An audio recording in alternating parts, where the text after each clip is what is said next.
लाइथनाय क्राकसुला सुनामुरा बखास्तेव खरगनै कक्टमा थुमनाय रक सामस्ता तांनाय रक चप्रब जाकमानि अ पार्टी मुंनो रक्सावै सामस्ता तांनाय चप्रबनाय रकनो रमै क्राक माजरा रनानि सानमुक दैनाय सुनामुरा पुलिस दागिफांनि थानि फाइसो पाइखा त्रिपुरा जर्नलिस्ट यूनियन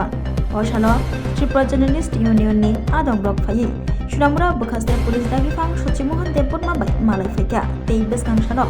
जायाखानि रकनो रमै क्राक माजरा रनानि सानमुक दैसानायखा असालो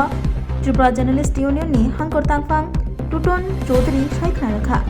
सुनामुरा बखास्ते पुलिस दागिफांनि फाइसिंतै अ पार्टी मुनोतियै नाइचेर जागनाय दै दातिनो सामस्त्र तांनाय चप्रबनाय रकनो रंजनाय हनै साजाका हनै साय खनारखा त्रिपुरा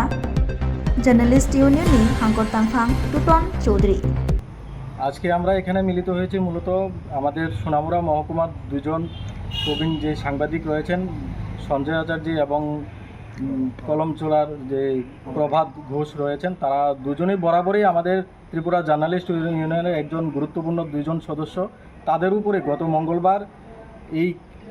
কিছু দুষ্কৃতীদের দ্বারা তাদেরকে প্রাণনাশের হুমকি দেওয়া হয় এবং তাদেরকে ভয়ভীতি প্রদান করা হয়। এই বিষয়টা নিয়ে আমাদের গোটা মহকুমার যে সাংবাদিকরা রয়েছে তাদের মধ্যে একটা তীব্র প্রতিক্রিয়া তৈরি হয়েছে, যার ফলে আজকে আমরা সোনামুড়া মহকুমা পুলিশ আধিকারিক শশীমোহন দেববর্মার সাথে আমরা মিলিত হয়ে ওনার কাছে আমরা দাবি জানিয়েছি যে অতি সত্বর এই দোষীদের গ্রেপ্তার করে আইনের আওতায় আনা হোক এবং মহকুমার যে সমস্ত সাংবাদিকরা রয়েছেন যারা প্রতিনিয়ত মাঠে ময়দানে রয়েছে তাদের নিরাপত্তা সুনিশ্চিত করার জন্য আজকে আমরা মহকুমা পুলিশ আধিকারিকের কাছে এই দাবিগুলি তুলে দিয়েছি।